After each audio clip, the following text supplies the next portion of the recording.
সানঅয়েল কোম্পানির technician mister অনিন্দ্য সেন এবং উপস্থিত আছেন marketing officer mister Shailen Banerjee এবং অটোমোবাইলের কর্ণধার দীপেন্দু মণ্ডল এবং জিকে এন্টারপ্রাইজের কর্ণধার মিস্টার গোপাল চন্দ্র দাস এবং মা কালী এন্টারপ্রাইজের কর্ণধার মিস্টার গৌরঙ্গ দাস উপস্থিত রয়েছেন। তো সকলে উপস্থিত হয়েছে। এর সঙ্গে আমাদের পার্টনার মিস্টার ভালো নামটা আমি ভুলে গেছি, সরি, মা কালীর হাবুবাবু বনগা আমাদের এখন পার্টনার হতে চলেছেন, উনি উপস্থিত হয়েছেন। গোবরডাঙ্গা তাপসবাবু উনি উপস্থিত হয়েছেন এবং সফিয়াবাবু উনিও উপস্থিত হয়েছেন। অ্যাকচুয়াল জায়গার নামটা আপনার ঠিক একবারই গেছি, মনে করতে পারছি না। যাই হোক, আমি আপনাদের কাছে অবশ্যই বারে বারে আমার কোম্পানি নিয়ে অবশ্যই যাব।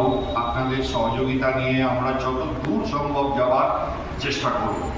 মূলত সানঅয়েল কোম্পানি আজকে 46 বছর বয়স হলো। এই 46 বছর বয়সে আজকে কলকাতা বেস কোম্পানি শুধু নই, আমরা all over India base company এখন এবং ইস্টার্ন রিজিয়নে প্রাইভেটের মধ্যে এখন এই মুহূর্তে নাম্বার 1-এ আছি এবং বিভিন্ন বড় বড় মাল্টিন্যাশনাল থেকে গভর্নমেন্ট সবাইকার সঙ্গেই আমরা যুক্ত আছি। বিভিন্ন সরকারি বড় বড় প্রতিষ্ঠানের সঙ্গে আমরা যুক্ত আছি এবং আমরা সাপ্লাই দিন দিন আমরা বাড়িয়ে চলেছি।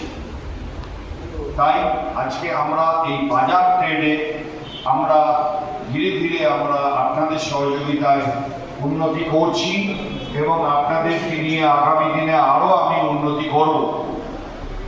আজকে এই মা কালী এন্টারপ্রাইজ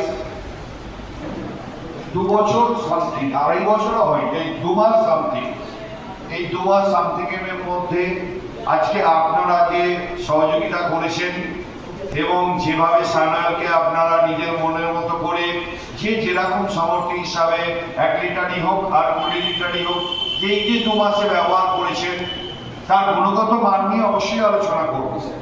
কারণ গুণগত মান 100% কারো ভালো হতে পারে না, যেটুকু খারাপ থাকে আপনাদের এই খারাপ দিকটা আমরা নিয়ে যাতে আরো বেটার সংশোধন করতে পারি, তার জন্যে আজকের এই সভা। আমি আপনাদেরকে বলেছিলাম যে 2-3 মাসের মধ্যে আপনাদেরকে নিয়ে বসবো, মুসলিমেও কয়েকজনকে নিয়ে আগামী দিনে আরো বড় করে প্রোগ্রাম করব আপনাদেরকে নিয়ে। আজকে আমার কোম্পানির যে সেটআপ, যে প্রযুক্তি আমাদের আছে, যেটা মাল্টিন্যাশনাল কোম্পানি বলুন বা বড় বোম্বে যেগুলো আছে, সেগুলো আমার ফ্যাক্টরিতেও আছে। অবশ্যই আপনাদেরকে ফ্যাক্টরি ভিজিট করব। যাই হোক, এবারে পরিচয় করাই। পরিচয় তো হলোই, আমার কোম্পানির টেকনিক্যাল পার্সন এবং ম্যানেজমেন্টের উপস্থিত রয়েছেন। তারা টেকনিক্যাল দিকগুলো অবশ্যই আরও যাতে বেটার করা যায় তারাও শুনবেন। তারাও যে আজকে ল্যাবে যে সমস্ত দিকগুলো দেখে আরও যাতে বেটার করা যায় সেই দিকটা আমরা খেয়াল করছি। আমি এরপরে আমার কিছু ফোরস্ট্রোক ইঞ্জিনের সম্বন্ধে যেসব ব্যাপারগুলো থাকে, আপনারা প্র্যাকটিক্যাল করছেন, দিন রাত অহরহ প্র্যাকটিক্যাল করছেন, তার সঙ্গে কিছু টেকনিক্যাল জ্ঞানও অবশ্যই দরকার। তাতে কি হবে, আপনাদের অনেকটা মেধা আরও বেড়ে যাবে। এই টেকনিক্যালের ফোরস্ট্রোক ইঞ্জিন ব্যাপারটা কি, ইউরো 6-এর ইঞ্জিন ব্যাপারটা কি, এই দিকগুলো আমি মিস্টার অনিন্দ্য চট্টোপাধ্যায়কে আলোচনা করার জন্য জানাচ্ছি। ধন্যবাদ। নমস্কার সকলকে, আমার শ্রদ্ধা জানাচ্ছি। আপনারাই হচ্ছেন এমন লোক যারা শেষ সময় গিয়ে ইঞ্জিনটা সঠিকভাবে চলছে কিনা, তেলটা সঠিকভাবে চালানোর জন্য আপনারাই হচ্ছেন মূল কারিগর।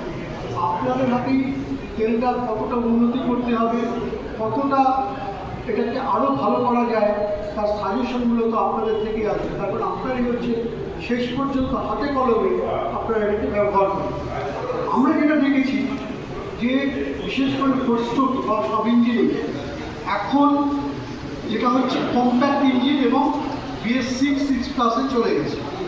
এটা তো মূলত আপনারাও জানেন যে পলিউশন কন্ট্রোলের উপর যেটা নর্মসগুলো ছিল, সমস্ত নর্মসগুলো আরও যে পার্টিকেলস, কার্বন মনোক্সাইড যেটা ছিল 1.5 অব্দি অ্যালাউ, সেটাকে এখন 0.25 অব্দি অ্যালাউ করছে। অর্থাৎ পলিউশন টেস্টে পাস করাটা একটা বড় বিষয়। বিশেষ করে শহর অঞ্চলে প্রায়শই দেখবেন পুলিশ গাড়ি ধরছে, ধরে পলিউশন টেস্ট করছে, তোমার সার্টিফিকেট থাক না থাক পলিউশন টেস্ট। এই পলিউশন টেস্ট এবং গাড়ির যে উচ্চমান এবং উচ্চ গতির তৈরি করা হচ্ছে হাই পিক আপ, তার সাথে কিন্তু ইঞ্জিন অয়েল এবং লুব্রিকেন্টসের একটা খুবই অঙ্গাঙ্গিক সম্পর্ক। আপনারা জানেন এখন সব সেন্সারের মাধ্যমে চলে, প্রথমে ছিল 9টা, এখন প্রায় 12টা সেন্সার, এবং একটা দুটো সেন্সার আছে যা শুধু